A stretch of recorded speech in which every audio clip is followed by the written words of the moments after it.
Bonjour. Pourquoi le ramadan est-il l'une des meilleures cures détox qu'il soit? En tant que naturopathe, je vais me présenter rapidement, je suis Stéphane Tétard, naturopathe spécialisé dans la fatigue chronique, les intolérances alimentaires et les intoxications aux métaux lourds. Et notamment dans le cas de la fatigue chronique, on se trouve très souvent face à des personnes qui sont surchargées de toxines. Imaginez votre bureau, juste où les femmes de ménage, et que les femmes de ménage fassent grève pendant 1 an.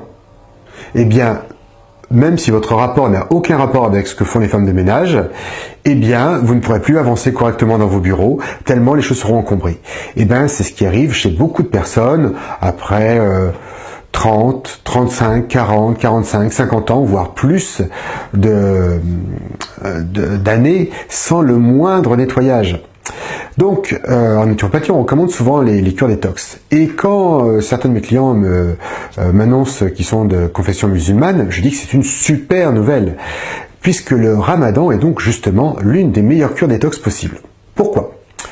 Eh bien, le principe de la cure détox, c'est de laisser se reposer les organes digestifs, donc arrêter d'apporter des vitamines et des minéraux, mais surtout d'apporter des cochonneries, surtout avec notre alimentation actuelle, et de permettre à notre corps de se nettoyer. Mais il y a une spécificité dans le jeûne du ramadan, c'est que pendant toute la journée, du lever au coucher du soleil, on ne va pas ni manger ni boire. Et par contre, on va manger et boire le soir au coucher du soleil. Dites oui, mais alors l'un dans l'autre, finalement, on mange la nuit et on mange pas le jour et c'est la même chose. Non, pas tout à fait.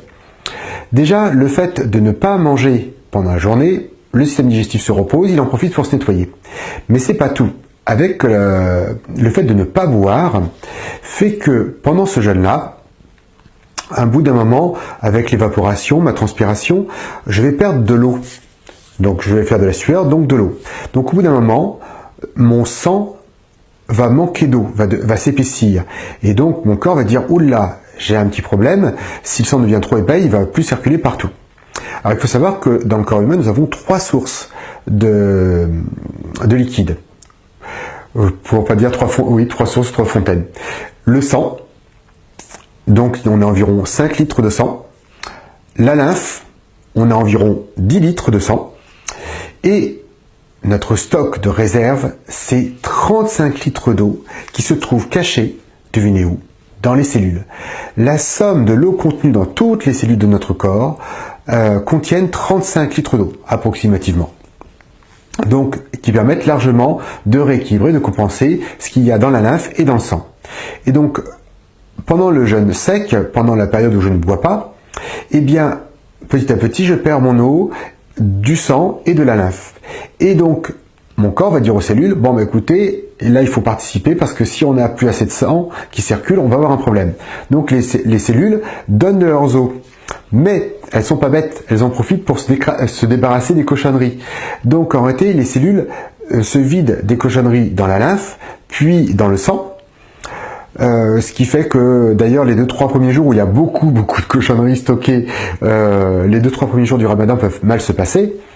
Mais le soir, quand on recommence à manger, eh bien le corps, la première chose qu'on va faire, on a en général une soif énorme qui nous invite à aller aux toilettes de façon intense et qui font que finalement on rince le sang, on rince la lymphe, et alors que les cellules se sont nettoyées pendant la journée. Donc ensuite, effectivement, pendant la soirée, on va refaire le plein de liquide et aussi le plein de vitamines et de minéraux. Alors là, c'est justement l'un des endroits où beaucoup de personnes ont dévié par rapport à la tradition, au point que le ramadan, qui devrait être normalement une fête qui met les gens en état de santé, de bien-être, à la fois physique et spirituelle, eh bien, est plutôt une torture. Voilà, moi j'ai rencontré beaucoup de musulmans pour qui le ramadan était un marathon spirituel, c'était presque un sacrifice de faire le marathon. Or le ramadan n'est pas comme ça du tout. Le problème de ces personnes-là, les personnes pour qui le ramadan se passe mal pendant toute la durée du ramadan, eh bien c'est simplement qu'ils ont l'habitude de faire la fête après chaque journée. Je me rappelle de collègues qui, après le ramadan, ne rêvaient qu'à un gâteau, des glaces, un coca, enfin, juste un concentré de malbouffe après une journée de jeûne. Ce qui fait qu'en gros, pendant la journée, leur corps se nettoyait et le soir, le corps se réintoxiquait. Et c'est pas tout. En prenant des choses très sucrées le soir du ramadan, eh bien, on reste dans le mode sucre. Donc, le lendemain matin, quand le soleil se lève et qu'on arrête de manger du sucré, eh bien, tout d'un coup, notre corps réclame du sucre, mais il n'en a plus. Et on n'a pas de stock de sucre. Et donc, notre niveau d'énergie décroît très très rapidement. Enfin, on est en hypoglycémie toute la journée. Et c'est vraiment un état très très inconfortable. Et si on regarde les textes disent manger très très légèrement. Donc la shorba par exemple c'est une soupe, donc beaucoup d'eau avec un peu de protéines, un peu de graisse, mais des choses qui sont très légères et un peu de graisse. Est-ce que c'est bon, est-ce que c'est mauvais? Et bien justement, si au lieu de donner à manger le soir à mon corps, au lieu de donner à manger du sucre, je lui donne à manger que de l'huile. Mon corps sait brûler de l'huile. Juste comme ça fait très longtemps que je ne l'ai pas fait, il a complètement oublié. Donc, en lui redonnant de l'huile, il va de nouveau relancer la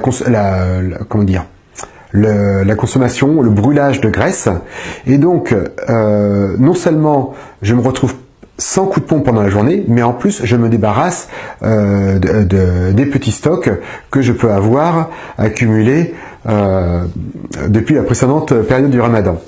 Donc mon secret pour qu'un ramadan se passe bien, eh bien c'est de prendre le soir l'habitude de manger très très légèrement, très peu de choses sucrées, très peu de choses raffinées. Enfin, quand je dis très peu, vraiment, c'est plutôt ne pas.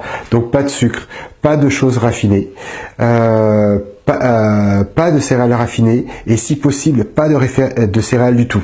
Franchement, manger un petit peu de viande légère, puis avec des légumes et un petit filet d'huile, c'est juste, et puis des épices bien sûr, c'est un délice. De manger des fruits qui sont très revitalisants, qui sont hydratants et revitalisants. Mais pas les céréales. Les céréales, c'est juste un stock de matières qui sont là pour nous faire résister à l'hiver, mais qui ne servent pas du tout dans le cadre du ramadan. Au contraire, on fait un pic de sucre le soir et éventuellement le matin, et pendant toute la journée, on est en hypoglycémie. Alors que si vous êtes en diesel, eh bien, si vous prenez de l'huile, vous passez en mode diesel, et donc tout au long de la journée, vous maintenez votre énergie. Et c'est beaucoup, beaucoup plus confortable. Voilà. Une dernière petite astuce pour les personnes qui souffrent trop de soif pendant la journée, c'est le matin de prendre un lait de coco, une eau de coco, qui sont à la fois qui sont très reminéralisants et très hydratants. Voilà. Donc c'est pour ça que le ramadan, que je considère en tout cas le ramadan comme l'un des meilleurs jeûnes possibles, mais par contre de bien le faire selon la tradition, vraiment en mangeant léger, en mangeant plutôt des fruits, des légumes, un tout petit peu de viande, mais en vraiment mettant de côté tout ce qui est raffiné, transformé, de le garder pour la fin, pour la fête, pour l'Aïd, et de faire une cure de vous permettre d'avoir un ramadan où j'ai des clients et des clientes qui disent « Waouh, mais non seulement j'ai jamais eu ce teint comme ça, mais une énergie, mais au-delà d'une énergie, un bien-être physique et mental qui est incroyable. » Voilà, c'est ce qui arrive à un jeûne bien fait, un ramadan bien fait, ou à d'autres cures dont je parlerai prochainement. Voilà, je vous dis à très bientôt. Au revoir.